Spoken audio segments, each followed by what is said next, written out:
With Liquor Barn, you can shop your favorite bourbon, that perfect bottle of wine, or discover something new.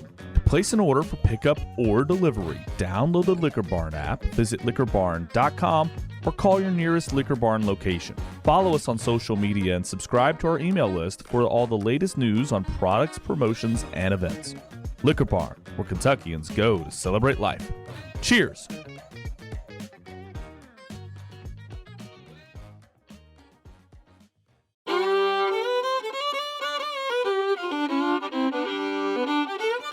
Welcome to the Bourbon Life Podcast, your source for all things bourbon. Join your hosts, Mark and Matt, as they drink and review bourbons, share news about upcoming events, interview the who's who in the bourbon world, and, most importantly, bring you along for the fun of living the bourbon life. Now, here's your hosts, Mark and Matt. All right, everybody, welcome back for another episode of the Bourbon Life Podcast. I'm your host, Mark, and with me here tonight live in the Bourbon Life Studios, it's my good friend, Matt. Matt, how you doing down there at the end of the Bourbon Life table? Mark, I am good. You pushed record on the Numanos, right? Yeah, man, we're recording. I'm just making sure. I did that when nobody else was paying attention. You usually go and you announce. No, I'm on top of the push record and everything. Oh, because everybody makes fun of me when I do it. So I'm the one slipping. Yeah, here, so I guess. I've got everything going, man. Sharp as a tack, no doubt about it. Technologically advanced. See, you don't even know what I'm doing behind the scenes, Matt. You just show up and preface, good palate. I just show up and drink. I don't know what's going on here. I didn't even know these things were on. It's like, what is this thing on my shirt? Podcast. I just thought we were drinking. So, how you doing, Matt? You doing all right, man? Yeah, I'm good. How about yourself, Mark? Doing good. I know last week we had some technical issues with our cameras. Unfortunately, we had a great show with Denny and Jane. Did we ever? Potter Jane, but the audio was great. I wish everybody could have had the video, but unfortunately the tech didn't quite work the way. I know. We always joke about our guests getting up and leaving in the middle of the show. I think we actually had to kick these guests out. We had such a good time. It was so late by the time we finished up. That's why my wife's like, you guys aren't going to go till 11 o'clock again tonight, are you? I'm like, no, I don't think. But we never know. Yeah, that's right. Yes, that's right. We got that. Yeah, we got a special pour that Brad and I are definitely going to enjoy as well. Matt, not so much. But Matt, speaking of which, well, I do thank all of our sponsors. Absolutely. Of course, we appreciate our sponsors and everything they do for us. Mm-hmm. We couldn't do the show without those sponsors that we have, so we appreciate them. With that said, though, Matt, you want to tell everybody who we have with us tonight in the studio? Absolutely. Joining us tonight, or our listeners, you all, this morning, this afternoon, this evening. Whenever it is you're listening, right? Whenever it is you get your Bourbon Life kick. We have a three-peat guest. Woo-woo. He's back again, waiting on the green jacket. It's green jacket. I need it. That all our three-peats guests are going to 50 get. long. Yep. Everybody wants, we're going to have to make it happen, Matt. Yep. He is all right, let me take a deep breath here and get this title right. The Senior Category Manager for Spirits at Liquor Barn, BevMo, GoPuff, Brad Right. You Williams. ain't puffing, you ain't nothing. Brad, welcome back on. Always good to have you back. It's glad to be here. Yeah, I'm man. glad to be here. Yeah, and it is too. I like this. So we're here at the Bourbon Life table. You guys aren't each in. You're bantering back and forth, and I feel like I'm watching a tennis match of witty banter. Who do I get to be? I don't even know new. I was going to throw out like McEnroe or Agassi. I mean, guys from the like 70s and 80s. Who's that? I know people are like, You're more like a Bjorn Borg. You think so? Oh, great. Maybe. Thanks. Maybe. He's kind of a train wreck now, didn't he go to prison? I think he murdered somebody. He did something really bad. No, it's probably a tax evasion or I something. think it was tax issue. He murdered his taxes. I think he murdered his accountant. We don't want to be Agassi. He got in trouble with meth. Did he really? Yeah. Where do you get this news? How do I not know all this I stuff? thought that was like common knowledge I didn't because know you're that. like, he's super rich and he's doing meth. Oh my gosh, dude. Okay, we're going to go with Pete Sampras.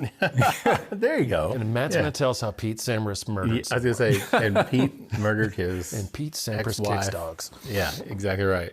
Anyway, Brad, welcome back to the show. Three-peat guest. It's good to be back. Yeah, first show we did remotely Yep. with you and Jonathan. And then we actually recorded a live show with you at Liquor Barn up here in Hamburg, which was a lot of fun. Because, that was almost a year and a half ago now. That was July of 22. Wow. I mean, that doesn't seem like it was that long ago. God, it was July of 20. It was late July of 22 at the Hamburg location by the bar there. Man, time flies. Yeah, no doubt. We had a good time though. That was a lot of fun. It was a good day. Yeah, It's always a good time with you guys. Yeah, Brad, you were just telling me earlier today how time was flying because we're in now the holiday season here for retailers. 1,000 miles an hour. I was just telling him, like, it feels like 2 days ago. In my mind, I was in a meeting with some other people. Like, it's November 15th. We have 6 weeks. Now it's like December 11th. It's like, whoa, Like where did a month you got go? 2 weeks till Christmas, man. It's like, what the heck? It'll be January before you know it. Yeah, no doubt. New year and all sorts of new problems. No, just No, new that's what I was telling positives. him. Can't wait till it's slow in January. In January, I'll be like, why is it so busy? It's January. How am I more busy than 2 weeks ago? Oh, man. Well, Matt, let's talk about what we got poured up to drink first, and then we'll jump into our conversation with Brad. So you brought the bottle tonight. So I did. This one that I just picked up recently. This is a single barrel Rittenhouse, bottled in bond, and this is a Liquor Barn pick. Brad, Liquor Barn number 3 from Deatsville, Rickhouse HH. I have a thing for Deatsville, whether I know it's from Deatsville or not. I tend to gravitate towards those. Yeah. I was kind of surprised when this one turned out to be a Deatsville. Kind of surprised, not surprised. At the same time. So, I never got number 2 out of the bottle. Number 1 was a revelation. When that rolled out, I think it kind of shocked me how good it was, and I was getting a lot of messages from a lot of people. For one, Rittenhouse is a great pour for the right price. It was kind of the beginning of their barrel program, and we did this one earlier this year. I did this one home. I had a big night with the wife at the house. Went through 3 samples, picked this one. Did not know it was a Deatsville, but I'm not surprised. And this is a newer entrant, really, into the rye barrel picks spectrum out there. Yeah. So is this a B and E pick? Oh, okay. So have we talked about B and E in here? We have, because there was the Makers series, right? That you've done. Anybody listening out there, what's B plus E, bold plus entertaining, bold? No, no. So during the pandemic, my wife started, all the barrel picks were happening at home. She would drink bourbon a little bit here and there. And she started doing picks with me after work in the kitchen. She got pretty good, still pretty good at it, really, although she prefers tequila and white wine. But she drinks her bourbon, then I'll give her credit. So in 21 and a little bit of 22, if we had a spare day or she'd take a day off, say, hey, I'm going to Buffalo Trace, do you want to go with me? Or I'm going to Four Roses, would you like to go with me? And what we started was, or I started it, she didn't know until it happened, and now she just sort of gives me a blank stare, as wives do. If we went to a barrel pick, and we did a barrel pick, we did do one at home, and she and I unanimously agree on what the best one is. Like, no question, this is the best one. It becomes a B plus E.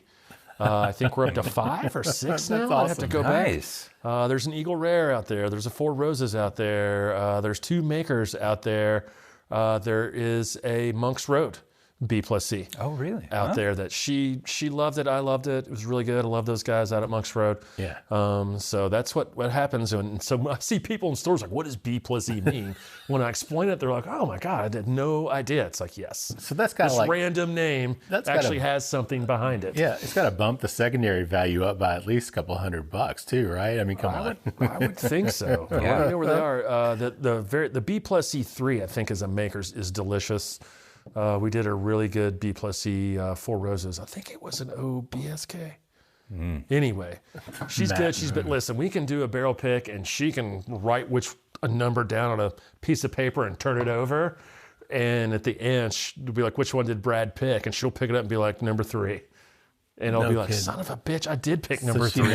She knows you. She knows You don't know me. You think you know me? We've been married for a million years. You don't know my life. So she'll pick out what she likes. She'll pick out what she thinks I like. And then occasionally those lines cross. Yeah. And that becomes a B plus E. How fun, man. That's awesome. She's a good one. I'm glad she decided to keep me. Keep you, yeah. I get it, man. I feel the same way with mine. So, yeah. Matt, what do you pick up on the nose on this one? I really like the nose. It's good and creamy, like nice nougat, vanilla, kind of toasted sugar. But it's also really bright. I pick up kind of some tropical fruit, like apple, apricot, kind of some like pineapple, bright citrus notes on it. Nice. Then kind of just has that sort of funk that one might get out of a Dietsville, where you don't really know like which direction it's going. Is it like kind of hay, moldy, like those earthy, funky tones, or like bright and vibrant? Just really nice. A really, really great nose. It's just something about those warehouses. And I don't know if it's where it is geographically, the lay of the land and the sun, or what, or it's the shape with those little miniature barns as it goes up, or the airflow. There's just something about that where it's like, Camp Nelson at Russell's. There's just something about that specific place where the magic happens. Anything else on the nose on this one, Brad? He nailed it. So like I was there smelling it while he was saying it, and it is very creamy, and the toasted sugar is definite. I'm not as far in the citrus because I can't get in that far on it right now, but it is bright. I do feel like it's kind of fresh. It's initially kind of soft, but the middle is not too long, not too short, and then I think it's like a sweet spice. Kind of a sweet pepper spice. And then as I'm sitting here and talking, that spice is just very subtly still sort of unfurling, but not in an offensive way. Yeah. So I like it.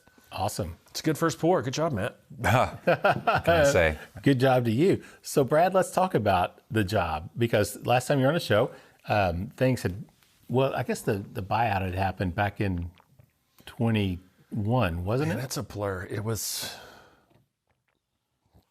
the end of June in 2021. That is correct. Yeah, that's what I was thinking. But, things were obviously in transition and changing. Yeah. So last time you were on the show, I think we still had you listed like VP of purchasing or something like that. Way back when it was more important. I was VP of purchasing. I had a long run with this company and all its forms, from the original owner, Rob Rosenstein. Still love Rob and his family. They're still around Lexington. Yeah. Used to be all wine and cheese and casual craft beer. Now he's all about bourbon. He's always texting me about this bourbon, that bourbon, when's this, when's that. Rob, if you're listening, I love you. He was a great owner, a great mentor. He'd have meetings with people and just let me sit there, and I would be quiet and just sort of absorb what was going on. So he and another gentleman named Roger Leeser, they were kind of the founding bedrock of Liquor Barn here in Lexington and Kentucky, and they both were kind enough to bring me along and kind of show me the way and show me not the way to do things. And that carried me a long way. And then, of course, we were owned by the Canadians, or as I say, the Canadians, makes people laugh, like the country owned us, Ellis&A. They've been bought out and resold by various weed companies over the years. I'm not even sure where they're at now. They might be their Sunshine Grow Co-op, or who knows. I still know a couple guys out there. My main man, Ryan Ingen, you guys should hook up with him. He is the whiskey buyer for whatever they're called, Wine and Beyond, Liquor Outlet. They've got a bunch of names in Alberta, British Columbia. Knows his whiskeys, comes down here to do barrel picks. I usually bump into him whenever he's down there. Yeah. Really good dude. Ryan, if you're out there, I miss you. You're the best. But and then Jonathan Blue for a little over 5 years, probably one of my more favorite runs of the company. We had a big time. Jonathan loves good whiskey, loves good tequila, good wine, good beer, good food. So it's always good to hang out with Jonathan. He seems like he might be this elusive jet setter, but he's really down to earth. He's always been very kind to me. We had a lot of fun wherever we went. Took him on a lot of barrel picks. Nice. So that was good. So then we flash forward to now, where we are owned by what a lot of people call Go Brands. This company called GoPuff. They own Liquor Barn. They own BevMo in 3 states out west. Warehouse Wine and Spirits in New York City. They have 4 stores in Colorado, 1 in Boston, several in Florida. Like, they're all over the place. I don't know how many licenses they have anymore. At one point, it was almost 500. Oh, wow. Between brick and mortar stores, GoPuff delivery sites, GoPuff walk-in sites. So while it seems like occasionally here in Kentucky, people are like, I've never heard of that. Is it a weed company? No, it's not. GoPuff. You should all have shirts that say GoPuff, not a weed company. Not a weed company. Yeah. Or hats, not a weed company. No, Mom, it's not weed. They're not selling weed yet. But yet. So, they do have a great name for it if they did. Oh, but it's never, doubt. You know what? It's never come up, and it's kind of one of the more surprising things is people are like, no, they have nothing to do with that right now. Interesting. So, they bought Liquor Barn. They've left a lot of us alone and left us in place. And at one point they had some plans for us to sort of get into little silos of spirits, and I would do all aged spirits in barrels for everything. We've had a little bit of slowdown with kind of systems integration, so it still hasn't really happened to where somebody in California can see what's going on here and somebody here can see what's going on in New York. So I am still doing just about everything in spirits for Kentucky, and then I am selecting barrels for BevMo out west, Warehouse Wine and Spirits in New York City, GoPuff in Florida, GoPuff in Colorado. So if there's a barrel, they either send me the samples or I go and do it. One reason is I've done it for 15 years or something, maybe too long, according to some people. But you know what? I still get excited about them. I'm gonna break off. I still get excited about barrel picks. It's rare that I'm bummed out about a barrel. I mean, I still am hyped up to go do a barrel somewhere, even after all this time, because it's how it always changes and it's always something new. So that's what I focus on essentially.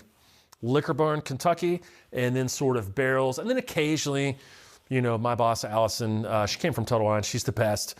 One of my favorite bosses ever. She won't hear this podcast, so she won't even know I said this. But she is the best. She lets me fly pretty free. And if she's not sure about an American whiskey out west or an American whiskey for New York, she might ask my opinion and say, hey, Brad, what do you know about Casey Jones double cut? Or this one was wild. What do you know about Blade and Bow for California? I mean, I was like, are you trolling me? What do you mean what I know about Blade and Bow? Of course you should have Blade and Bow. So occasionally they'll lean onto me for any sort of American whiskey advice. Or because I'm an old timer, I might have a few tricks in my toolbox, as in maybe you should call them and say this. Or maybe you should tell those guys to pound sand. So that's sort of the lay of the land. Mostly the same, slightly different. The cool thing is, because we got to go on a pick with you, we did that 1792 foolproof, which is fun because I've been fortunate enough to get to go on a few different picks, and you get those picks where we did one, and it's just like, oh my God, this is so awesome, and you go and you leisurely take your time, and some of them have all these things set up like charcuterie boards, and you're lingering, whatever. And we go with Brad, man, and we walk out to the warehouse, the barrels are lined up. Of course, it was like 28 degrees or something. It was a little chilly that day, but it's like, we taste through them and it's like, it's great. I enjoyed watching you because like you have your system and you know exactly what you're doing, and for us, for me, it was especially just cool to get to watch you do your thing. And kind of the same thing, we did a pick. You guys did the pick down with Damon and Andre. Oh, yeah. Yeah. That was a fun day. Kentucky Center, right? But it's the same thing. It's like, you taste through the barrels and like, most of the other people down there just like having a great time and socially just sipping. It's like, oh, this one's so nice. And Brad's just like, okay. And like, go to the next one. So it happens. Sometimes it's fun like that and you start losing people like toddlers or like cats or something. Like, no, focus. No doubt. Somebody's like, let's move on to number 4. It's like, I'm pretty sure half the people here haven't tried number 3. Like, no way. And so I think what happened then, we would start calling people out. Mark, what did you think about this? Jeremy, what did you think about this? It's about the only way to do it. The bigger the crowd, the harder it is. Even in that setting, I find 3 is the perfect number. It's a magic number. It is the magic number. Should we sing that song? It is. No. It is the magic number. Matt Jack Johnson's going to come out of a closet with the guitar in a second. But that would be awesome. But it's an odd number. It's a little more intimate and easy for 3 people to talk to each other and go back and forth. And you get into like 5 and 6 and 7 and 8 people, and even if they're voting and doing, it just seems to take it to a whole nother level. So I like 3. Well, that makes sense. And then obviously you don't have a tie, right? You're going to have occasionally I will pull rank and be like, no, it's 2. But usually only if there's a double. So if say I get to pick 2 barrels of something and there's one that I really love that sometimes people aren't there with, I might just be like, we're doing 2 today and this one is definitely 1. And then we will all agree on what the other ones. Or, if you 2 have a barrel at number 1, but I've got it at number 2, and I have a barrel as number 1, you have it as number 2, I'm okay with being like, you know what? I thought it was the second best one anyway. You 2 think it's the best. Let's go with that one in a more of a group think situation. So. Which is really cool. It's a fun experience. People haven't had that chance. if they ever get the chance, obviously, do a barrel pick. You'll get to this point. I take for granted the magic of thieving a barrel. Yeah. Yeah. Or the magic of somebody walking into a barrel warehouse for the first, second, or even third time. They get that smell. That smell hits their lungs, and it's I'm used to it. I'm ready for it right when I hit the door. Some people, it's still a very magical thing. So yeah, I always have to remember that, and that does keep me a little bit fresh when I see people getting excited and amazed about things, and sort of reinvigorates me a little bit. Yeah, very, very cool. So let's jump back to the whiskey because we're actually almost at the end of round one already, which is kind of crazy. So Matt, let's talk a little bit more about the palate and the finish. I know some Brad got ahead of us, which is fine, and shared his thoughts. I'm sorry, man. We just a little bit more. Yeah, light her up. Let Brad have a little bit more over there. So what do you get, Matt, in terms of the palate and finish on this one? I think it's absolutely delicious. I get a lot of the wood sugar right up front. I think for what this is probably 5 years. Very close, 45, I would guess. 5 years, maybe 5.5. I think a lot of barrel comes through, which might be some of the Dietsville influence. This was third floor in there, so kind of midway up there, but good wood sugars, a little bit of like red fruit, little apple, kind of a crisp tart apple on it, caramel, of course, baking spice. I get like a cinnamon crumble, if you can think of. That's the kind of what I was saying before, kind of that sweet spicy finish to me is like cinnamon crumble, also caramel apple, coated apples on there is great. I love the finish on this. This will be hard to really explain. It's easy, but it's not short, if that makes sense, right? Yeah. It's not overwhelming and it's not long, but it's not short where it stops short or even medium. I just love the finish on this one. No, I'm just curious, Brad, tasting this, can you go back in your memory banks and be like, oh yeah, I remember this, or have you just done so many that it's just like... It's a blur. Yeah. I do remember certain ones, and there's times that I will take pictures of sample bottles and put them in favorites in my phone. So when I come back through, I'll be like, no, I got to get this Wilderness Trail. It's the best Wilderness Trail we ever did. So when it comes in, you got to snag it, right?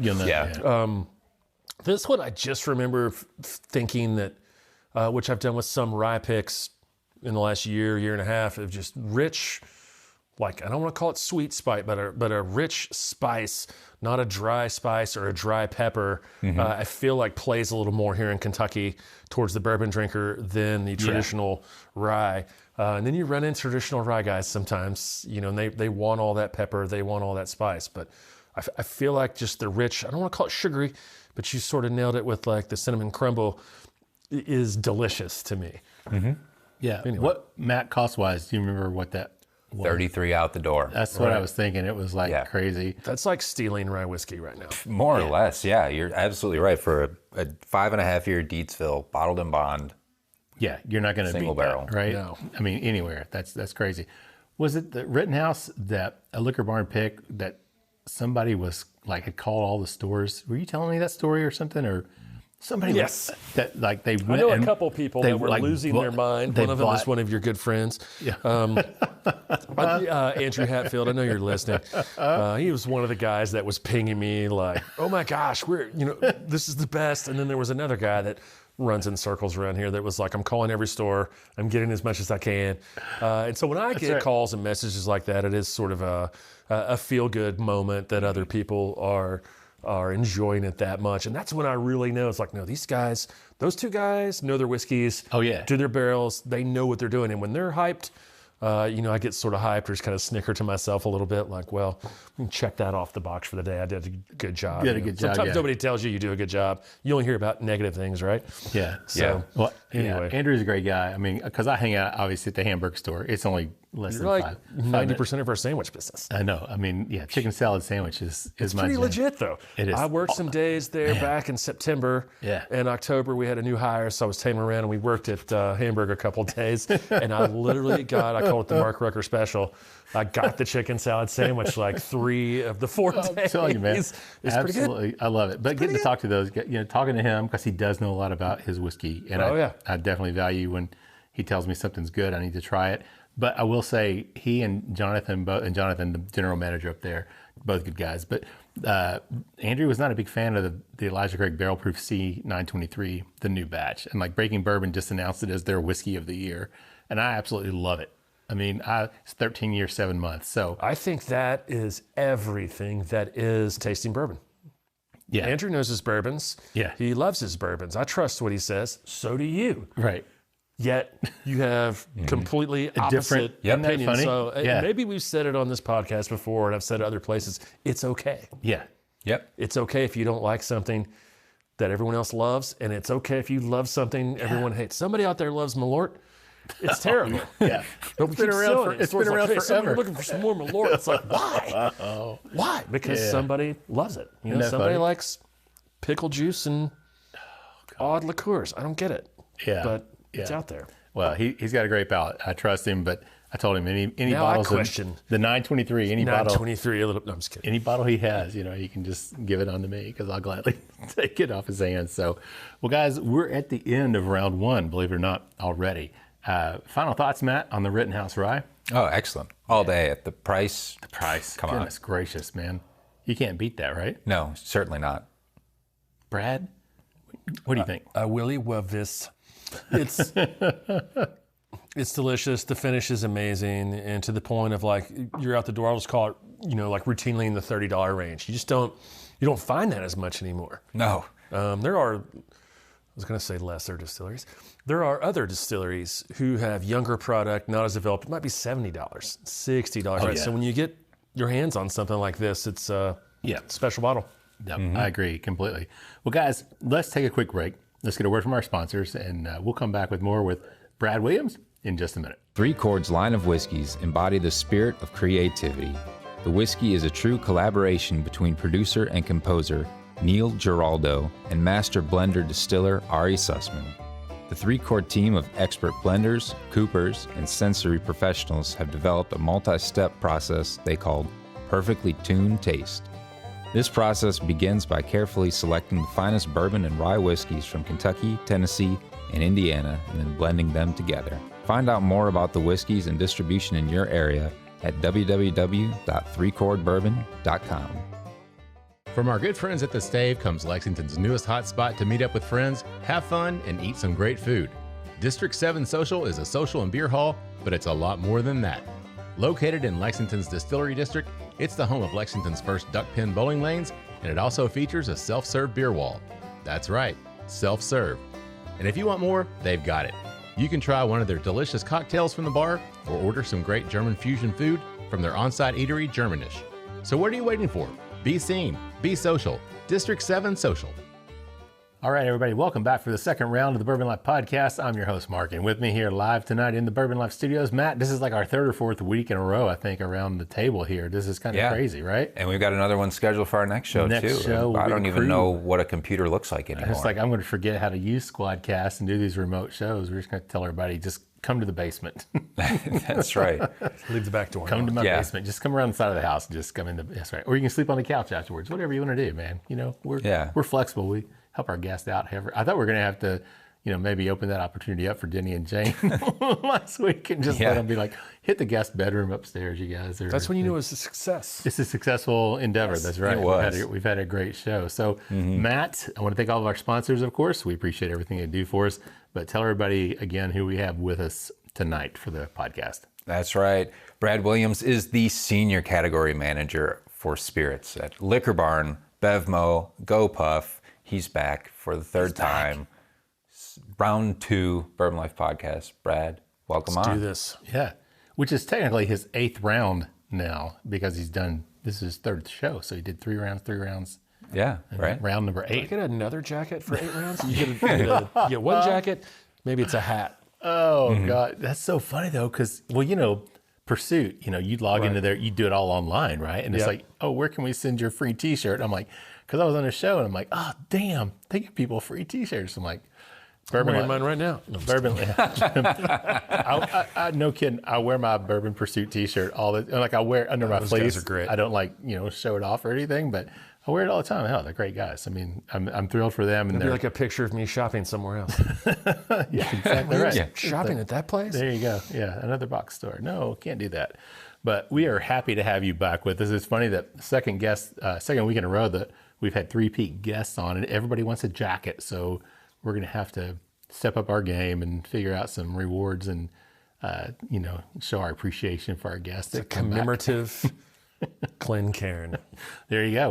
Or a commemorative taster. Yeah, third timer. Says three-peat. Yeah, you got three-peat. That'd be great. We could do that. Good idea, Brad. All right, so this round, this is a bottle that I've got. This was sent to us by our friend Amir Pay, who's the owner of James E. Pepper Distillery. Man, this bottle, I mean, we saw this at the Bourbon on the Banks. Just gorgeous, right? That bottle is fire, as the kids say. And as the youngins say, I think this was like a replica, right, of an old pepper decanter that was out years and obviously a long, long time ago.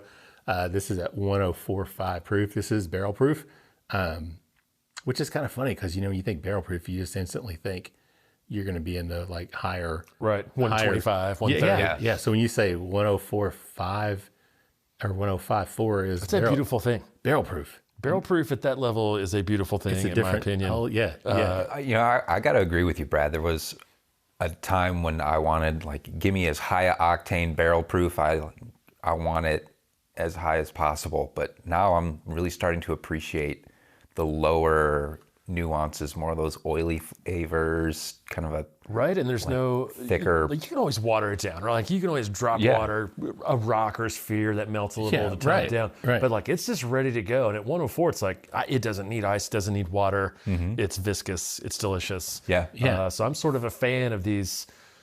I'll call it like.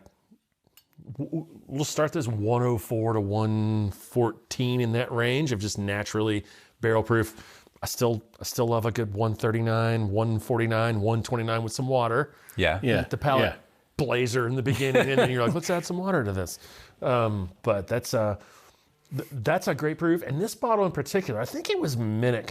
I was like thumb scrolling social media, and Minnick had it in his hand. I thought it was like a vintage bottle. When I first saw it and was like, oh, wow, cool. And I was like, wait a minute. You kind of look at the cap and you can sort of tell. Yeah. So I went back and blew it up. I was like, holy crap, that is not a vintage bottle. That is now. Yeah. So I'd hit the distributor like, are we going to carry this? It looks really cool. And then the reviews have been good. So I'm happy for those guys, downtown Lexington there in the distillery district, putting out some good stuff. Yeah. And we've had Amir on the show. Probably need to bring him back as well. It'd be good to get him back on the show again. He was a great guest. Loved his story. Loved the work. And you can just tell how passionate he is. Research, everything he did to resurrect this brand and bring it all back, and the work that he puts in. He was kind enough to reach out to me a couple months ago and said, hey, we'd love to send you guys this bottle. And I'm like, sure. We will. Yes, please. Yeah, because we got to taste it at Bourbon on the Banks, and our buddy Chad was there. And the first thing he said, when I saw him, and like we walked right in, and Chad's like, man, Pepper's got this great barrel proof. You got to go down and buy as many bottles as you possibly can. I'm like, Chad. All right, Chad, I'll see what I could do, man. I love the excitement. He was very excited about it. So I was thrilled to get this bottle. Matt, what do you pick up on the nose on this one, man? I don't know about the age. It doesn't say on it, does it? It does not. And I don't think I got any type of info with this as well. So I can't really tell you a whole lot, unfortunately, about it. It has kind of like a new age dusty nose on it. Gotcha. Which maybe I'm just associating with that old style decanter bottle, and now all of a sudden it's got in your head, hasn't it? Thinking that. But it has like the good caramels, kind of a like peanut, like a brittle, maybe not a peanut brittle, but some sort of like a nutty. Yeah, it's not full blown Dark, peanut butter. like not like Jim Beam peanut butter, but there's like some sort of a. It's like a not peanut butter, almost maybe it's like peanut nougat, like a chocolate bar that's got like peanuts in it. Snickers type or something, but like good. It's balanced out too. I think some of the oak comes through and plays. There's like just a touch of cherry on it, almost like a little. Kind of like the wheat bread, wheat toast, kind of dough aroma. Like soft dough. Yeah. It's like a malt. In it as well. Just like really nice, pretty complex, beautiful color too. Like, yeah, it really is. I wish I knew the age on it. But yeah, really nice color in the glass. Matt, do you remember what the story is on their? I know they're distilling, but are they distilling enough that they would actually have this, or you think this is sourced? I think this is actually all theirs. Their I want to stuff, say, right? and Okay. I don't. I can't remember what the. I really wish no one was going to quote me on this, but I want to say it might even be a 4-grain. Oh, okay. All right. It might be corn, wheat, rye, and barley. Gotcha. I just can't remember, and I hate to say that. Like I said, there wasn't an info sheet. I almost get like a maple syrup type of sweetness. Yeah, there's a sweetness aroma. coming through as it sits and opens up in the glass more. Did you say cherry? A little. Yeah, cherry. to me, there's kind of like cherry, like a jam. Yeah. Like almost like a fig or a Definitely. like date kind of jam. Yeah. On opening up with it. Yeah, so it says distilled at the historic James E. Pepper Distillery, Lexington, Kentucky. Yeah, good call. So what I thought. their own Bottled. juice. At first, I saw it just says bottled in the back. I was like, oh, here we go. But it's distilled in the front, which is, they didn't put it right in the front. Distinct Nice. blend of unique bourbon whiskeys. This is tasty. Yeah, it really is. I agree, man. Like I said, I'm thrilled that he sent this to us, and It's reasonably priced too. yeah, I can't remember what the price on. 65. I was thinking it think. was like in I that think $60. under 70. Yeah, I think it was And in that range. For a bottle in which I would absolutely reuse the bottle Oh yeah, definitely as a reuse that. like You know- decanter or something. You wouldn't believe how often the guys at the stores get this question. I get text messages, social media messages that is this question. What is a good bottle I can buy and drink and then reuse as a decanter? Really? So to your point, this is it. Yeah. It's a great one. Yeah, the I.W. Harpers. Yep. Those Oh squared yeah, off. yeah, the like the really boss. old, or of course old. Well, I can't find old fits anymore. Yeah, the old Fitz was like kind of the first one you would think. My day. Yeah, my Yeah. day. I could walk into the store and find those on the shelf all the time. So, Brad, let's talk. You were talking about the barrel picks. Obviously, very important to the brand, to the stores.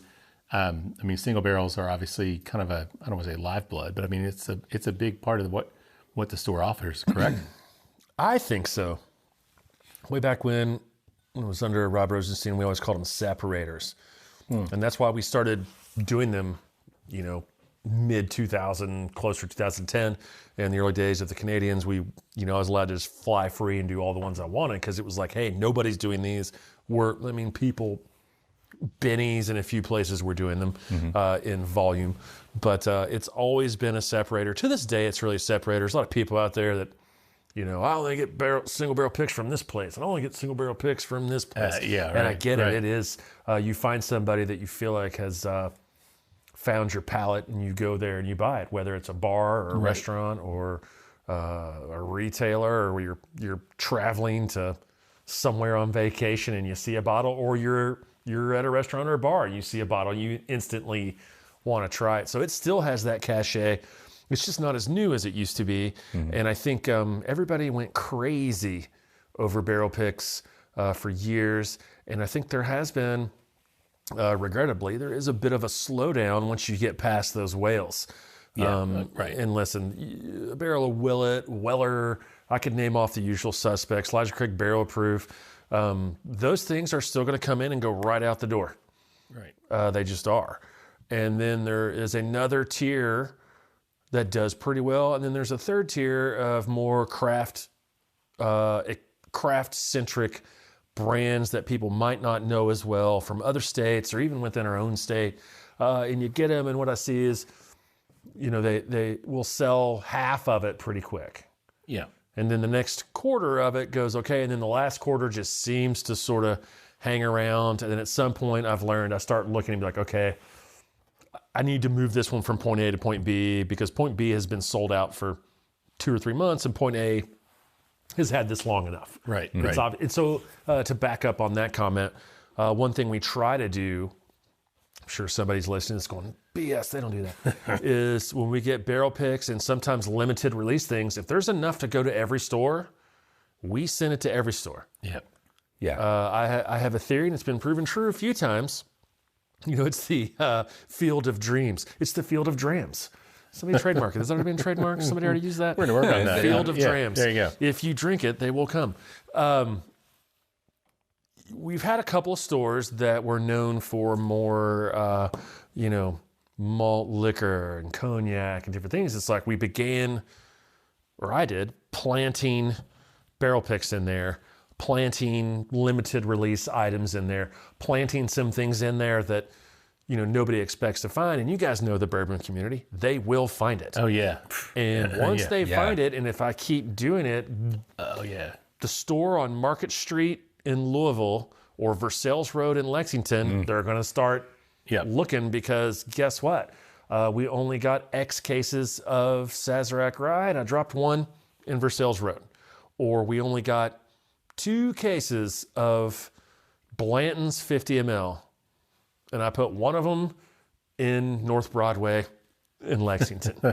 Because those guys go around, and if they go in there, they're going to find out that there is stuff in there for them, more than they think, because we're going to keep a pretty good bourbon set and increasingly a good tequila set in there.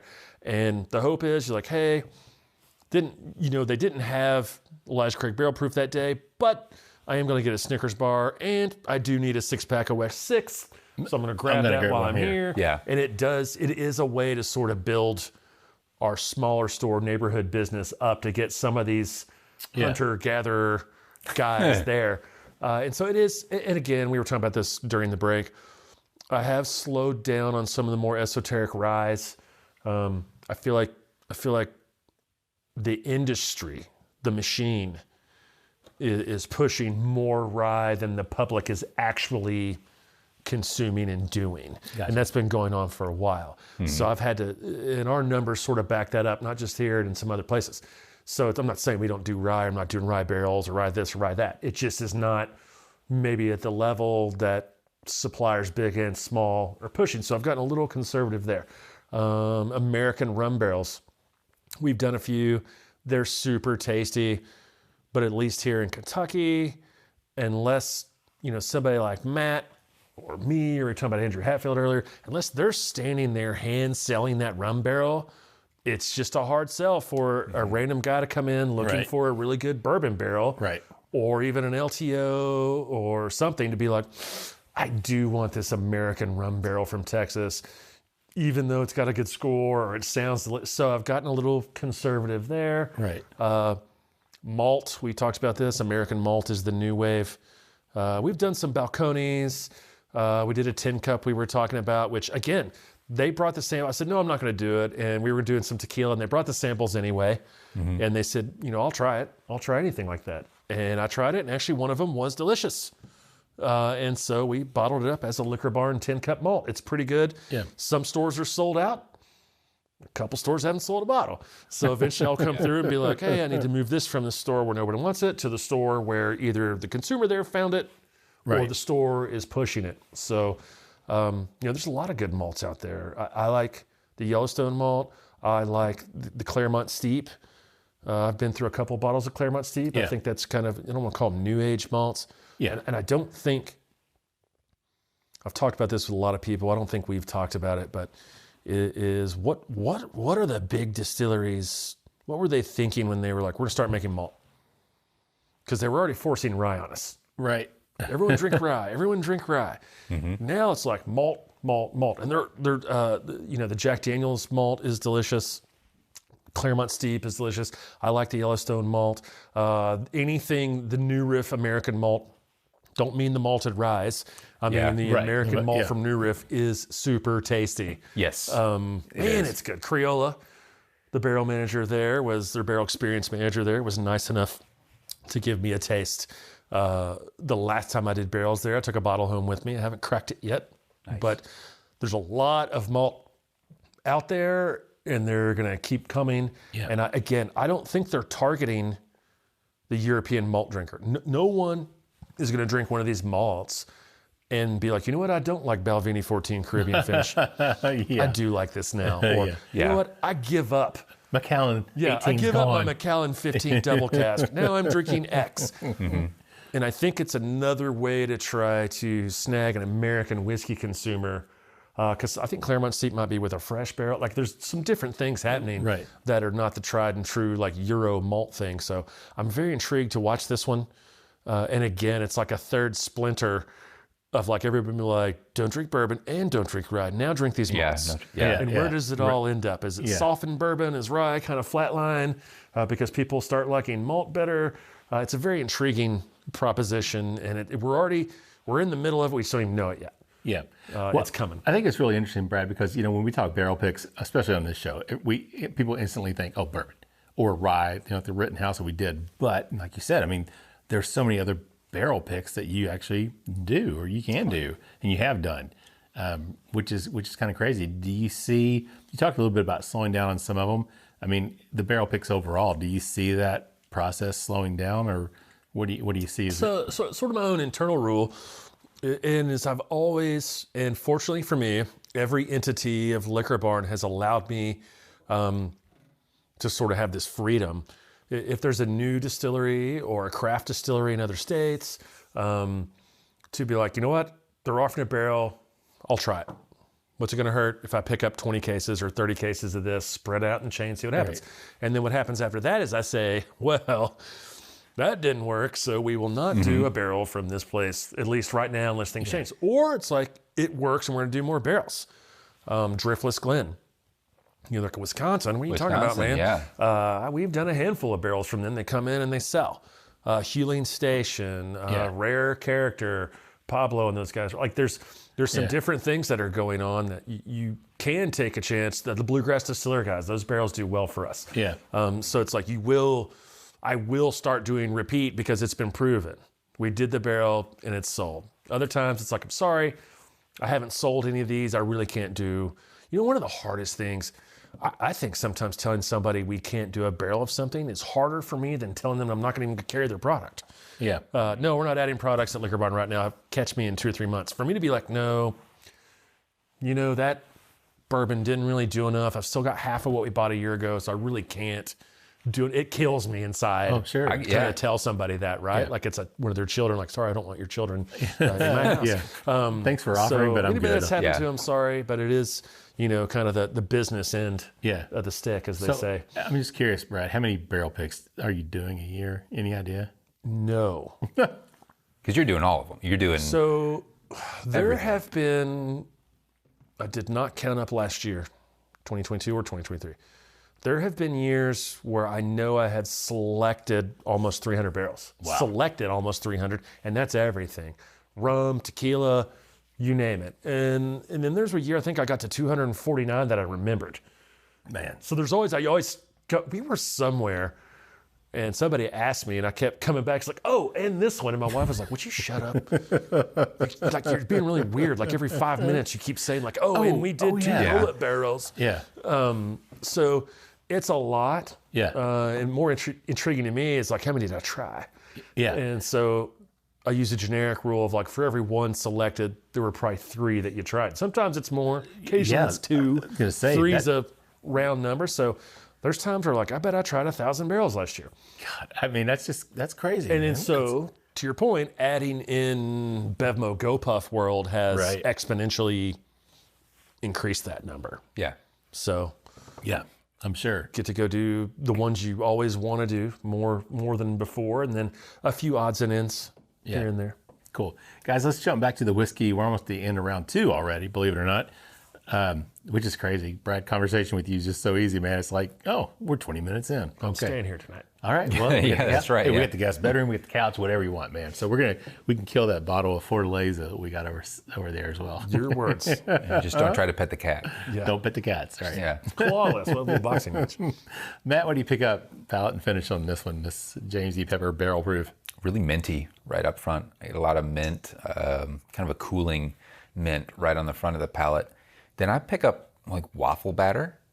I think just like a doughy, like kind of a doughy, spicy aroma. Like kind of think of some of those waffle batter flavors with like that doughy, weedy type aroma. Then it goes in a different direction. It's like I'm getting sweetness, like a coconut macaroon almost. I've never had a coconut macaroon. Or like sweet tea. So there you go. Yeah. I think I was thinking dough, and then I actually thought spicy dough, and you said waffle batter, and it's like, no, it is closer to like waffle batter, and then I think you even said spicy dough.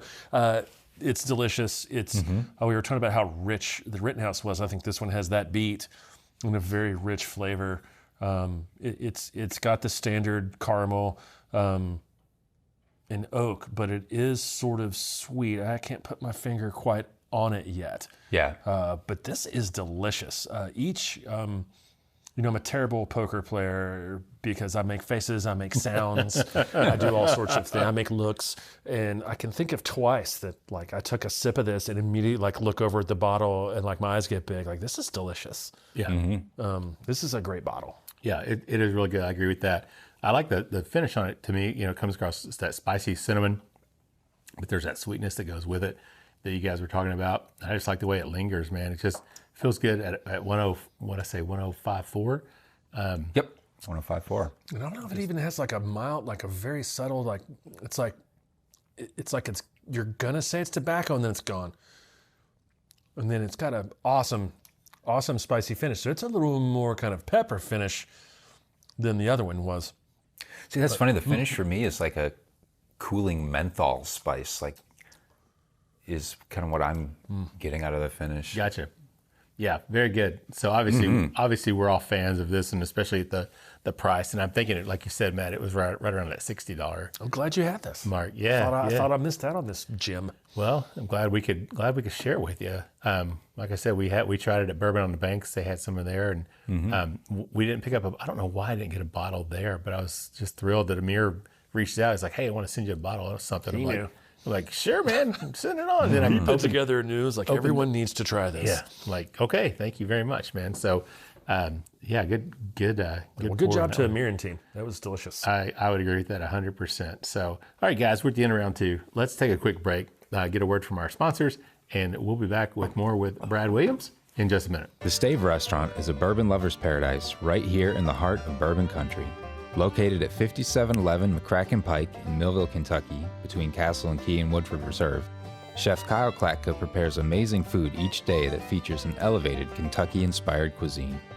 With a full-service bar, great bourbon flights, and signature cocktails, the Stave is the perfect place to catch up with friends after a fun-filled day of touring the local distilleries. Be sure to check them out online at thestavekentucky.com or at Instagram and Facebook at The Stave Kentucky. All right, everybody, welcome back for the third and final round of the Bourbon Life Podcast. I'm your host, Mark, and with me here tonight, live in the Bourbon Life Studios, it's my good friend, Matt. Matt, how you doing down there at the end of the table? Good, Mark. Good. I'm doing great. Matt, how much you been drinking down there, man? Do we need to... No, I think I will be able to make it home. I don't need the cat or the couch. Yeah, either, okay. so. All right, man. I'm already parked there. So. Brad, I'm a good Brad. snuggler, though, man. There you go. Very Get warm. all snuggled up. You got to be better than Leo, though. I can turn the fireplace on. It'll be nice and cozy down here, man. Oh, yeah. Because you be sitting. You got about between this and the closets in the back room, you got about 500 or 600 bottles of whiskey to How romantic. choose from. Yeah, man. That's very kind of you to offer all this whiskey to us. What can I say, man? I'm happy to do it, Brad. Nice. Matt. And the fact that I can just take it with me. Yeah, no, maybe not that much, but all right. You want to tell everybody who we have with us, as if they don't already know? Absolutely, back for his 9th round segment, or whatever 9. you want to call it, of the Bourbon Life Podcast, is Brad Williams, the Senior Category Manager for Spirits at Liquor Barn, BevMo, GoPuff. Brad, welcome on back again. Glad to be here for round 9. Glad you stuck around, Yeah. man. We appreciate Do that. this. Let's do it. Hey, this round, I got something poured up. We've not done this on a show, but we did an episode with Tim Heisler, who's the Global Small Batch Brand Ambassador. Titles, right? Yeah. I think that's his official title for Beam Suntory. Yeah. But we did a whole show with the 3 different Hardin's Creek expressions with him. He and I chose the Frankfurt as our favorite. Matt, you chose the Claremont. Yeah, that was your favorite. So, Beam, they do their bottled and boxed, or barreled and boxed, releases, 4 times a year. So this most recent winter release, they added in this Distiller Share, batch number 4, and this is actually a blend of the 3 Hardin's Creek 17-year-olds from this year. So there's 10% of the Claremont, Matt, sorry about that, 50% of the Boston, and 60% of the Boston, sorry, and 30% of the Frankfurt. Comes in at 110 proof, of course, 17 years old, because all the different expressions were each 7. Oh, I'm sorry. They don't focus on the years. They focus 204 months, right? 294. 294. That's not 17 years. That's like 25, 30 years or something. Was it 204? I think it's 204. What are you going to do? You'll never have a calculator handy. One day I will have a phone. One day I'm going to have a damn calculator on my phone. It's got to be because 12 times 12 would be 240. 12. Oh, no, 294 is 24 and a half years. 17 times 12. 204. Yeah. Yeah, in my freaking face. Don't mess with the math. Did I tell you I was on a math team when I was in middle Yeah, school? but you just went over and drank your buddy that was old dad's math. old That was crow. old math. That's That's right. not the new math. That's before they where you changed use the That was dream in math. cursive. I can't read that math anyway. That was in cursive. We used to do math in cursive. Sorry, millennials and Gen Zers. I don't know how to use an abacus. We used to use math in cursive. Yes, that's right. So this is the release, the blend of all three that Freddie put together. I was thrilled. I didn't know this was coming out with the barrel and boxed. So I was really happy to get this. Matt, always throwing it to you, man. What do you pick up on this one? The nose on this is subtle. I was going to say tight. Yeah, it's like nothing's jumping out really, which I was kind of expecting a little more, but I think, Brad, tight is a really good way to put it. I think it's going to take me a second or two. Let it open up a little bit. With this one to really pick out a lot of flavors, where sometimes with a younger whiskey, you'll get some things that really jump out more than others. But I think with an older, really well done whiskey, a lot of times what you're picking up is what you're not picking up, which would be like outlying flavors or things that are a little too prominent. So I'm going to need another second with this. Sure, no problem. Brad, is anything standing out to you other than it's tight? It's tight. As the kids said, it's usually a good thing. There you go. But this thing, we're old, and we're like, it was used to be something we'd say about wine just need to open up, or like a closed fist, right? It just hasn't opened. And it's coming along very slowly, but maybe it was all the I'm getting neck right out of pour. the gate here is like subtle oak, Just a little oak. and it's more tannic and woody than it is like sweet. Maybe a little bit of like powdered chocolate or like a chocolatey thing in there, very subtle. See, I don't smell tannicky, oaky. I smell sweetness. I mean, when I smell this, I smell like a very dark fruit. What is the proof? 110.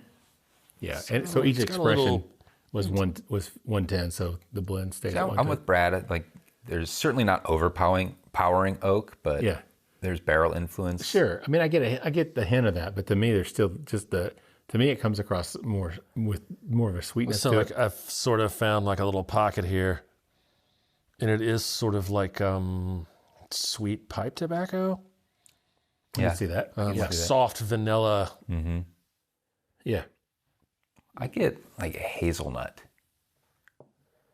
So like with a lot of Jim Beam, peanut is really prevalent, but this Right. is certainly not that. But it still has a nutty aroma on it, but something that's not as pronounced as, say, a peanut. Yeah. And I can see where you say kind of that dusty cocoa, Brad. There's like, It's not a lot. yeah. Look at the legs on this glass. Oh yeah. Isn't that crazy? So I'm hyped about this one because as the Hardened Creeks have come out, we haven't gotten a ton. And usually when we don't get a ton, I will keep my hands off of it and try to leave as much of it Right. for the stores, customers, Right. the tasting bars. Like, we'll walk in and be like, I know you only got 2 bottles of this store, but I'm buying one of them. So my Hardened Creek experience is low Yeah. to no, Yeah. to zero. Did you know? So to start here Yeah. is blend? amazing. Yeah. This is a solid pour. Yeah. It's like opening up some of the more, like the cherry, that pipe tobacco, almost like pecan pie would be like a subtle Yes. sweetness that I'm coming across with. But like Brad said, Like roasted pecan pie. Yeah. So the nuttiness and that sweetness combined.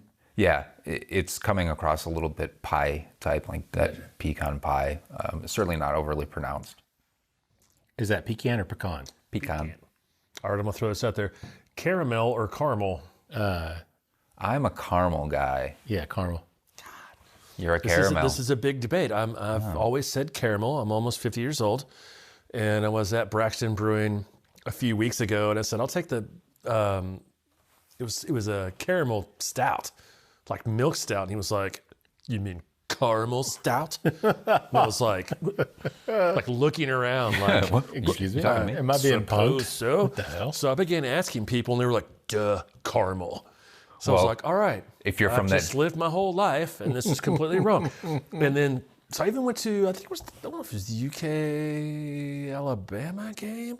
I had all 3 of my cousins, and they were all like caramel. So I was like, well, it's not from where I'm from. It's nothing regional for me here. And then slowly but surely, over time, I've been picking up some caramels.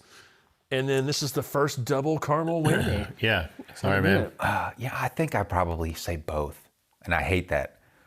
But since my gut said caramel to you right You're away, in the bigger group. You're in the larger group There you go. Probably of gonna have to say. caramel, potato, tomato sayers.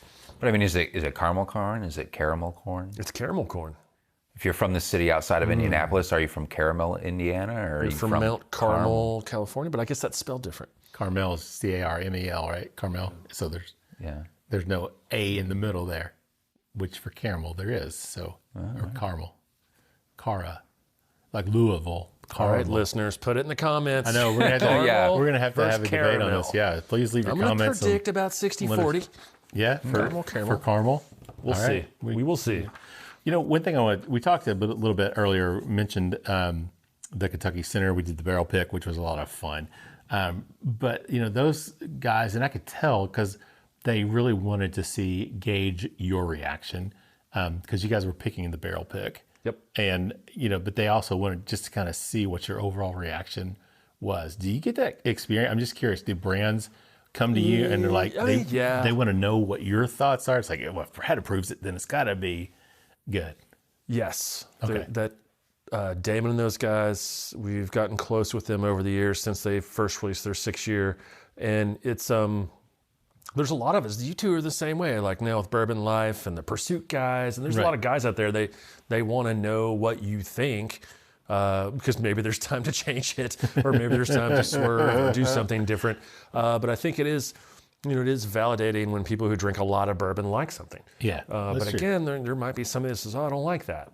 Just like we were talking earlier with Elijah Craig Barrel Proof. So it happens. And I do get people that I get people that send me labels and like, what do you think this label looks like? Should we do this? Or this do you class? really? Oh, Okay. yeah. My wife says I'm a moron. I do too many things for free. So if you would like a free evaluation of anything, go ahead and send it to me instead of me making my own consulting company. Yeah, I was going to say, we need to set up B plus E Consulting. B plus E Consulting. It is, so for somebody like me, and there's various me's out there in the world, I see a ton of packaging. Yeah, right. Good, bad, indifferent, old packaging. I was at Old Forester Friday for a barrel pick, and somebody with us had never been there, so we did the tour, and we stopped at the steps, and I was even looking at the progression of just Old Forester 86, and thinking backwards of just the packages of Old Forester I had seen since I'd been doing it, and it was quite the change. I was rummaging through the bunker, as I call it at my house, and have the original Knob Creek single barrel release. Before it released, they sent us a bottle. And from where it went from, it's the only reason I still have it probably, is because it's literally, they sent it to me before it hit the market. And so to see that all the way to what you see today with like the tapered bottle, and it looks like they've got the little indentions, it's quite the change. So you know, anytime somebody sees a lot of things, it's pretty easy to give them something and say, what do you think about this? Yeah. Well, I think the bottle's too short for this category, or your label is way too wide, or shrink your label and put a second thing there, or put a tax stamp over it, or this thing definitely deserves a cork, not a screw top. Right. I saw a label and it was, you know, a modern take on tequila. And it was sort of like, man, you found the juice and it's good. Your label is awesome. You don't need to say that. Yeah. You don't need to say a modern take on tequila, because somebody might read that and say, modern? I don't want modern tequila. Right. I want authentic tequila. Right. And so like the rest of the label's beautiful, the liquid's great, the bottle's great. So it's just little things when you look at things all the time. My boss, actually, Allison, she's really good at as well. She's seen all the things over the years. So you can pick out, we looked at one and she nailed it. She goes, it says small batch twice. And I looked at it again, I was like, you're right. It says small batch on the side and it says small batch over here. It's like, pick one. pick one, put small batch on the side or put it in the Right, bottom. I mean, there's no reason for small batch to be on here 2 times, and one of them breaks one of my codes. It's sideways. I don't understand why people put things sideways on. So I'm you going to turn my head sideways to try to read it. Read what anyway, it says. so no, those guys are great, and I do love people ask me. I'll tell them. I will rarely ever tell anybody something's terrible. It's just not in my DNA to do that. But I do enjoy getting something and somebody asking my opinion on whether the package is good, the liquid is right, or what I really enjoy. Would you buy this for $70? Oh, yeah. No. Right. Yeah. No. Yeah, you would be. I would buy this for $40. Right. Great You person. do Or that. $50, Yeah, but right. here's what will happen at $70. You're going to sell 2 bottles, and instead of somebody getting another one of these, they're going to come back and buy 1 Four Roses and 1 Buffalo Trace, and they're out the door for 2 known comfort brands for the same price. Yeah. Good point. So I am sometimes intrigued greatly by kind of the cost to value ratio. And people have their, listen, I get it, guys. They have their laid in cost for what they put into it that has to happen for them to be a viable brand. So I understand. Yeah, but consumers have their breaking point, right? We joke and say 100 is the new 50 because everything is gone. It's funny, when we started that joke, it was 90 was the new 50. Now it's 100 is the new 50. 100, yeah. I honestly think there's too much coming out that is well over $100 right now. Yeah. There's just too much. Yeah. And I sometimes wonder how, in fact, I don't think I wonder, in my own opinion, I know, which is my opinion, but the $150 to $300 bottle consumer, take Van Winkle out, take BTAC out, take Four Roses Limited out. You'd buy that over and over and over again. Sure. But an everyday bottle, it's $150 to $300. I'm not sure that's a very loyal consumer. Yeah.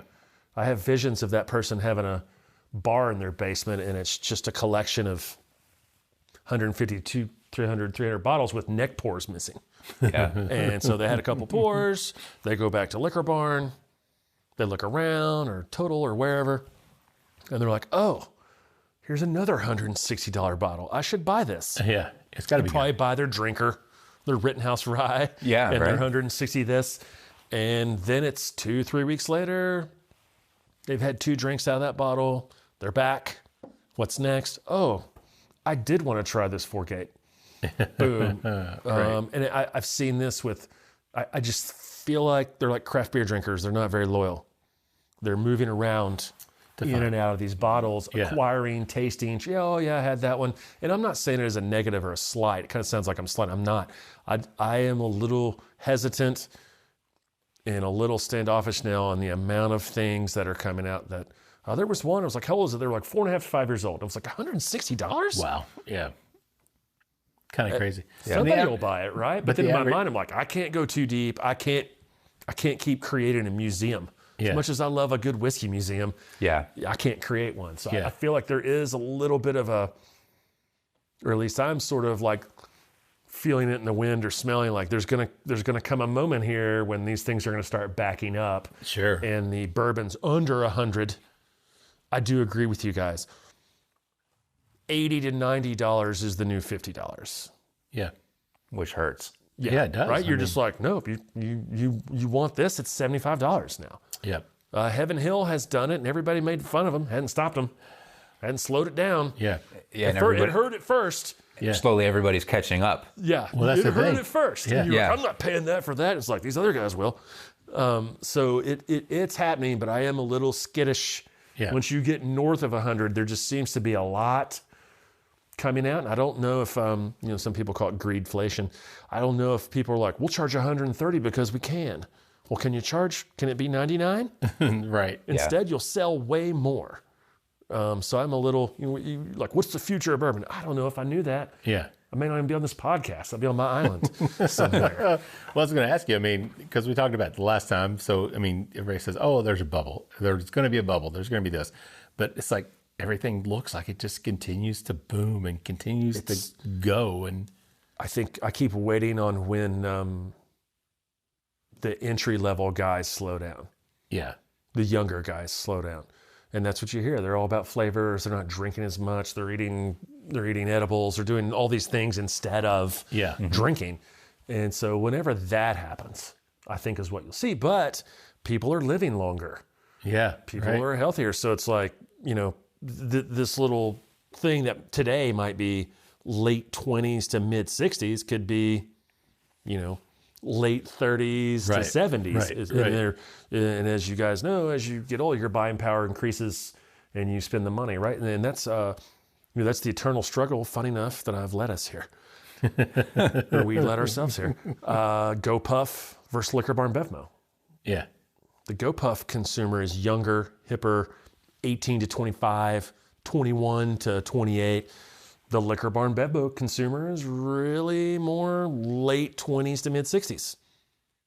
A little more change in their pocket. Yeah. They're out there looking for gifts. They'll spend $60, $70 on a whiskey. The GoPuff consumer is a little more hip and cool, a little more tech savvy. They're following TikTok trends. They want the blue buzzball drink, where we're like, hey, I want the sherry finish. Right. This. Right. Yeah. So it's an interesting, you learn a lot listening to these two sort of conflicting ideologies, and then trying to figure out how to, we talk about this in our kind of, it's called a beverage team, but it's non-alc beverages and then alc beverages. How do you blend these two together? And how do you take advantage of these younger guys and gals, and then try to, hope that you get them now, and then when they're 35 and they want a bottle of cellar aged Maker's Mark, you already got them. Got it. They're already your guy. So it's an interesting sort of dynamic to see. Speaking of blending things together, why don't we jump back to the whiskey? Oh yeah, Matt, has it opened up for you enough? You got a palate and finish Yeah, I think so. on that as he furiously scribbles notes scribbled some notes down here. over there. The palate for me with this, you said it was 60% Boston. Is that right? The Boston blend? Yes, 60% Boston. Yep, 30% of Frankfurt. If I remember correctly, when we had Tim on the show and we tasted through them, the Boston was a little bit more fruity, a little more orchard fruit bright. I think I pick up that on this palate. Right up front, I get some of the orchard fruit, those apples or pears, kind of like nondescript orchard fruit. Then definitely the oak, the leather come through, the barrel, 17 years in the wood, really comes through that way. There's tobacco, but it's more like tobacco leaf almost, like not like a cherry pipe tobacco. Yeah, not like a sweetened pipe tobacco or anything, but there's some cherry or like some dark chocolate, dark red wine, current aromas or flavors on it as well, but good long finish of not overly spicy finish, not like baking spice, just a nice like warming, good bourbon finish. Yeah, it's got that hug for sure. Yeah, Brad, what do you think? I agree with everything he said. I was going to say dark fruits, but then it's like fortified dark fruits. But then you said red wine, so that's what I think. The same thing I'm getting. The one thing I would take out of this, and I got it in my first sip earlier, and still this is, I don't know if I would call it a barrel char or / smoke.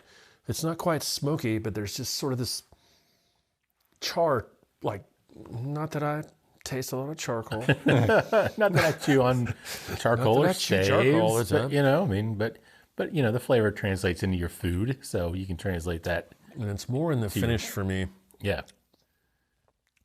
It's just sort of a char quality. I don't want to call it. It's not smoky like campfire or Isla Scotch or mezcal.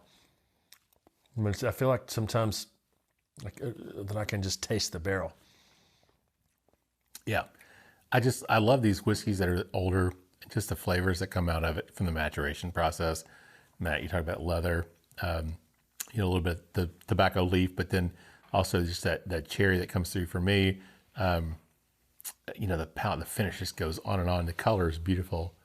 The legs on this thing are crazy. Yeah, it definitely is clinging to the glass in there. So I'm a big fan of this one. So really like it. So Brad, we're actually unfortunately close to the end of round 3 here. Damn it. I know, man. We can sit around and drink though for a little bit. I was staying. Yeah, you're more than welcome to, because we kicked out. We didn't get to drink the Fortaleza Reposado winter blend, but we can. I will tell you, when this podcast ends, show, there will be So my guy here, Matt, man, you gotta. Yeah. I find that you should start with añejos, but this is kind of like back in the day when you first started drinking whiskeys, and somebody was like, "Never turn down a Weller," like never turn down a Wax Top Willet. It's like never turn down Fortaleza. Yeah. It's like Ocho, Fortaleza. Like this is one of the most sought after. Okay, so Fortaleza in general, one of the most sought after tequilas there is. Blanco, Repo, Añejo.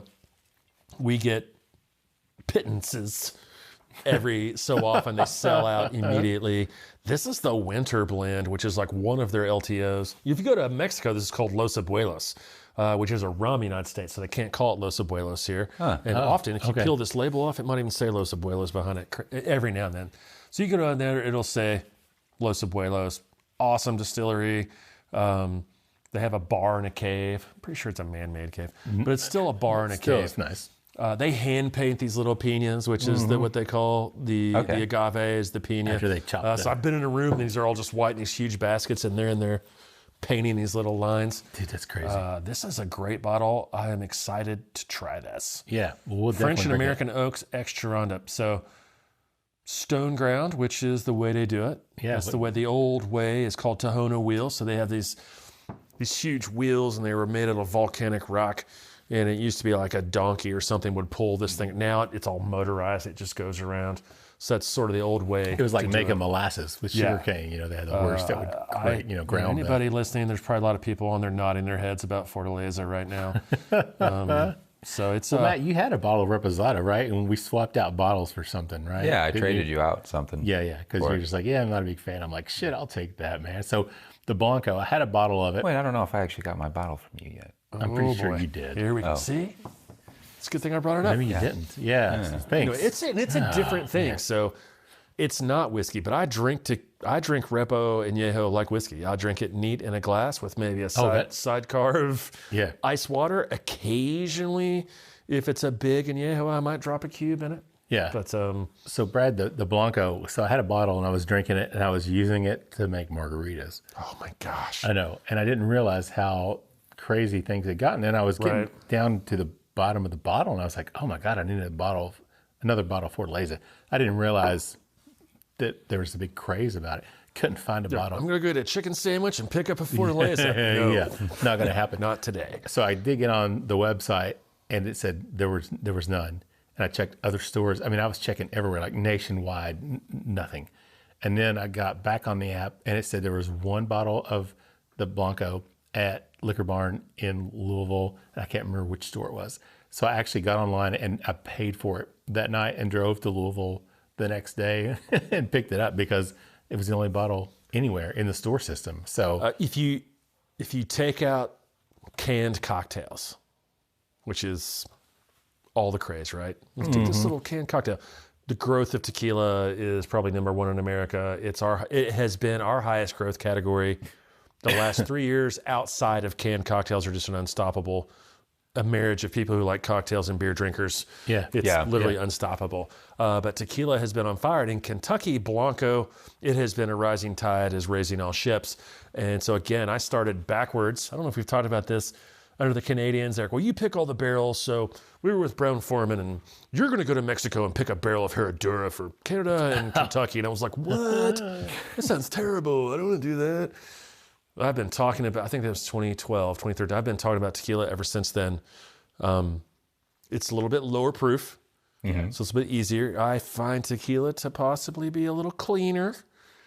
It's agave. It's water. It's distilled. It's aged in used barrels, which not as much stuff coming out of those barrels, right? I just find it maybe a generic way of me saying I just find tequila to be a little bit cleaner. I drink tequila on Friday nights a lot, just so there's still stuff in the tank for Saturday. So you start drinking 130 proof bourbon on Friday, Saturday doesn't really happen sometimes. You're toasted, right? So I'm excited to see this. Great brand. I love Fortaleza. I love Tequila Ocho, Tesoro. Tesoro is really good. A newer one that I do like is Código, and it is a marketing brand. It's George Strait's brand, but it's additive free. Delicious. I mean, G4. G4 is another one. If you see it, you won't see it around. It's gotten hard to get as well. Pasote. if it's made by somebody named Camarena or Salsa, it is probably amazing. Yeah. The Camarenas are like the Beams Okay. of Mexico. And There's one of them, and like every other distillery has a Camarena, Yeah. and they know exactly what they're doing. And that's a Salsa brand, right? Yeah, this is Salsa. Guillermo Salsa is Fortaleza. Yeah. A great little distillery down in Tequila. They have a herd of goats that goes through their agave to keep the weeds. Some people use cows, some use goats, so they're mainly. But it's a great little distillery to go to. You go to Guadalajara, you go down into Tequila, maybe an hour, the town of Tequila, where Herradura's there, Cuervo's there, Casa Noble, Fortaleza, Orendain. There's quite a few down there. Or you go up in the mountains, Yeah. which is Don Julio, Patron, Gotcha. Olmeca, Tesoro, which is actually called La Alteña. There's a bunch up there. So you have highlands tequilas versus lowlands tequilas. Oh, okay.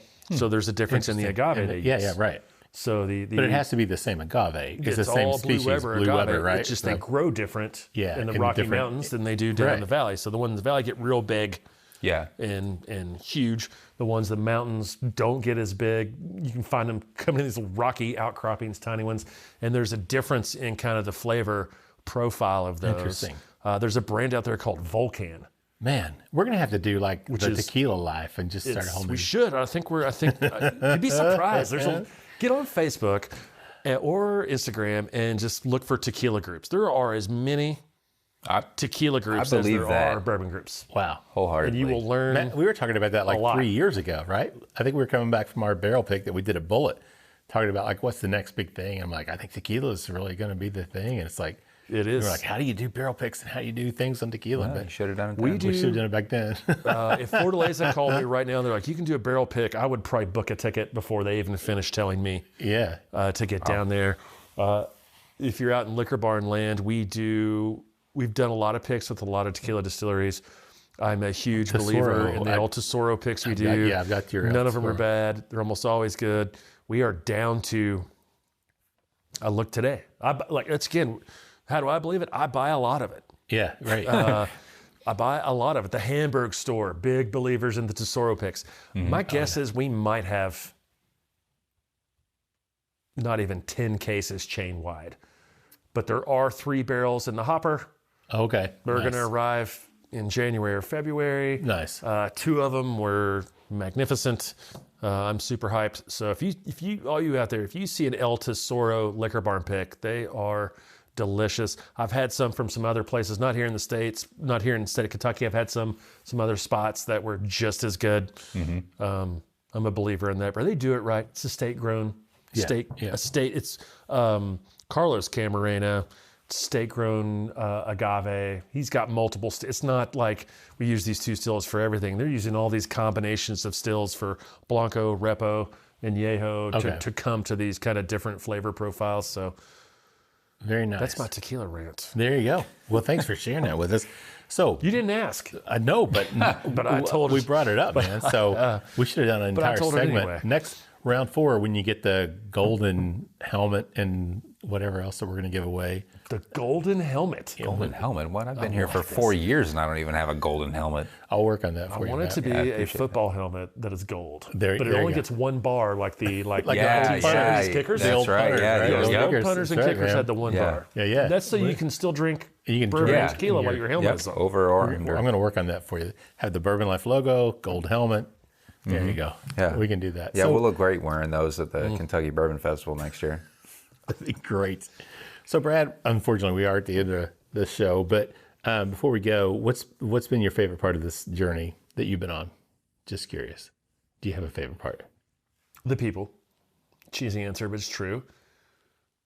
Meeting all the people from the supplier side, the production side. When I say production side, I mean people at distilleries or breweries or wineries. Suppliers, the supplier that hovers over them. The distribution teams, the guys out in our stores, the customers. I can't tell you how many people I have met from bourbon releases Yeah. and bourbon groups that I talk to all the time. Yeah. And my wife is like, well, who is that guy? I'm like, oh, well, you see, I met him at a bourbon event one day. And then so he found me on Instagram. So we were talking about this. And then I saw him over here. So it really, to me, it really is the people. Nice. I think the bourbon community is an amazing community. I would say the alcohol community in general, the craft beer community, the bourbon community, the wine community. I don't deal with those guys as much. But the bourbon and craft beer community, tequila community, it's just an inclusive group of people that really, it doesn't matter who you are, where you're from, what you look like. It is what are you drinking, where'd you get it, or sometimes how much was it? Right. Type stuff. And so I could say I get excited about drinking crazy things, and I do still get pretty hyped up about certain moments in bourbon or tequila. I was at a distillery that I had not really fully loved some of the picks I had done in 20 and 21. We didn't do one in 22. I went out there a month ago, and one of the picks we did was out of sight. Talked about it. The guy filled up an extra size sample for me. Brought it up, so I was making some food. My wife said, drink a bourbon with me. I said, sure, get one. Got it out of the cabinet, poured it. I drank it, was like, oh my, what is this? What did you get? And she was like, it's this. And I literally was like validated. It was like, yes. Nice. I was excited that day. I'm excited drinking this. She started drinking it with me. We split it. It was delicious. So I still, after, I guess it's been almost 15 years of picking barrels, I still get somewhat hyped up about things. So I would say that. The community, the people involved, and then just that kind of childish excitement that you can still get from some of this stuff. What a fun job, right? To be able to get to go. I was hyped about this blend, and I don't know if you see, my eyes got real big when I saw this Fortaleza. Oh yeah, so, we're gonna definitely drink that when we're done here. And one question, gosh, I was gonna ask you during the show, real quick though, because I know listeners are gonna wonder. The releases were always fun. Lining up outside, hanging out at Liquor Barn. Matt and I used to do that. Camping out overnight sometimes even. Obviously, COVID shifted things, and then releases became just, bottles set out random times, which is fun too, because you never know the possibility. So what are your thoughts on that? Is there any strategy or plan to go back to the old ways? You'll definitely see a couple of releases from us next year where people get to show up and have a big time. It has been... it's just like a lot of things in life. You do something a certain way, and that's great, and that's great, and that's great. And then you don't do it that way, or you do it slightly different, and then you're kind of like self-reflection. You're like, wait a minute. Well, why are we always doing it this way? Right. Yeah. Because this way is clearly better. And we do feel like the random drops, and for all the people nodding their head out there, I get it. Sometimes it doesn't always work out. But the random drops do allow random people to get these things. Yeah, sure. And if you don't do that, you get in these ruts of the same set of people getting the product all the time. Yep. And it was one of our operators, Tim Nunamaker, out there. I know you're listening. He said one day, he was like, Brad, he's like, we're literally just telling people when to show up. Right. Yeah. So for these certain hunters, they have no reason to come to the store because they only come when we tell them to show up. Yeah, that makes sense. And it was like a eureka moment for me, and probably him too. Yeah. That it was like, we should not just be like sending an email to everybody about everything we're putting out. Come in next Saturday. And so what happened is we started putting things out. And we started getting messages that were like, hey, me and my two friends, we work the night shift at this hospital on this crew, and we can't get anything because when you put it out, we're never around. Right. Or I'm a teacher, or I'm a this, and I can't get there during the day, or I work weekends. So we kind of have this very, very particular random release way that we're like, no, we're not going to release Lexington and Louisville the same day, may not be the same time, only to make sure that various people of all walks of life and all professions can possibly show up and get one. And yes, there are the hunters who you're like, do these guys have jobs? Are they married? Do they have kids? Somehow they're in every store every day. Yeah. And you can't stop those guys. Instead of like, this guy got a bottle from 3 stores in 2 cities. It legitimately can happen. Right. Do they get intel? No, they follow the truck. Did somebody say something? Maybe. Right. But we felt like that was the best way to do it. I don't know if you'll see the campouts. A lot of liability there these days. Oh, yeah. Yeah. And I do think there will be some events this coming year that we're going to try to tailor Cool. to that experience. You guys can think of one of them, I'm for sure. Yes. But that will come back. But again, we do like the chance that random people can get random bottles, and not the same guy getting the same bottles over and over and over again. And trust me, those people are going to get them. We're going to get a message where that person got 2 bottles and here they are selling them on secondary. We can't. If you guys should police that. It's like if you understood what it would take to police that over the state over time. Not going to happen. You know, it's hard. Yeah. So Brad, where can people get more information about the Liquor Barn GoPuff? Mostly Reddit. Reddit? No, I'm just kidding. If you're not on Reddit, go ahead and subscribe and get on. You can follow Liquor Barn online. You can download the app is the best way to see what's going on. Yep. Instagram, Facebook. Yeah. That's another thing, right? So GoPuff, we didn't talk about that a lot, but like GoPuff is growing in Kentucky, even though it hasn't really expanded, because it is what they call instant needs. So what's happening now is like, oh, do you want some gummy bears? And some Knob Creek? Do you want some ice cream and some Basil Hayden? Do you want a bottle of wine and a prosciutto wrapped mozzarella stick? You can do that. Yeah. So that business has been fun to watch it grow. My daughter uses it. A friend of mine the other day, she said when she travels, she goes, I don't use it here. I was like, you don't use it here? She's like, no. When I was in Miami and New York, she goes, everyone goes out. She goes, I just order a bottle of wine and some snacks to my hotel room from GoPuff. Nice. It's like, you sound like a commercial. They do think, this is interesting to me, and people don't realize this, that, everybody has like a rewards program. Right. They had one called FAM. And if you're in FAM deals, you can get a carton of eggs for like $2. Wow. That's crazy. All natural eggs. Yeah. $2. I think a gallon of milk is like $2 or $3. So you get all these things. It does exist. Yeah. Wow. You eat a lot of eggs? There you Sign up. You can get dog food. I've gotten olive oil, vitamins, eye drops. So it really is, we're sitting around earlier, you were telling me like you sneezed and hurt your ribs. I sneezed earlier and hurt my neck. I always joke about people like you got a glass on the cabinet and tore your rotator cuff. But these younger consumers are using this stuff because they're all sitting around playing games or doing whatever, and they want a bag of chips, a 2-liter of this, and maybe somebody forgot they want it instant. Their eye drops. Yeah. Or somebody forgot you want some Gatorade. So we were talking about the twin boys earlier. They had a friend over a few months ago, and he came down there and he said, my dad gave me $10 for GoPuff. And I literally looked at him and was like, you planted here at this house. And he's like, no, we use GoPuff for snacks and candies and things all the time. Nice. So it's just a different thing. So I would encourage everybody to, download the GoPuff app, give it a thumb scroll. You'll see what all is. You like pizza rolls? They got it. Nice. You want all these things? You want Starbucks? They got it. So it's an interesting thing. And anytime I tell people to download it or start showing people, they get sort of intrigued they didn't know about it. So it's still very fresh here. Yeah, very cool. We'll have to check that out because I'm into that instant gratification where it's like, I don't want to have to go somewhere. I just want somebody to bring it to me, right? Yes. So that'd probably be a good thing to check out. So. Do you have the GoPuff app? I do not. I have the Liquor Barn app, of course. I check Liquor Barn app all the time. Great. Yeah, I have to work on that. Get the GoPuff app. It's free. Yeah. Just start scrolling through and looking. I guarantee you're gonna be like, you're gonna find something. I do like those drinks. I do need that. I would like that at my front porch without leaving or getting out of my jammies. That's right. No, that's a good point.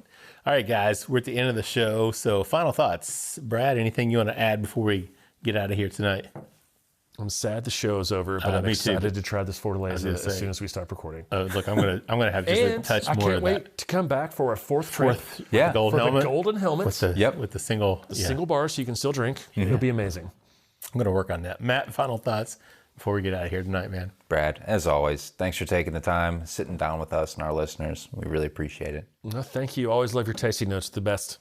Yeah, they are. Matt's the expert level, man. There's no question about it. So. always good. Well, Brett, I hope to see you at Hamburg sometime, man. Just to maybe Leave me a chicken salad sandwich. have a chicken Yeah, salad right. sandwich and have a couple of drinks. You know what else? Yeah. What else could you want out of life? Not much. Not much. All right. Well, thanks so much for coming and hanging out with us in the Bourbon Life Studios, man. It's my pleasure.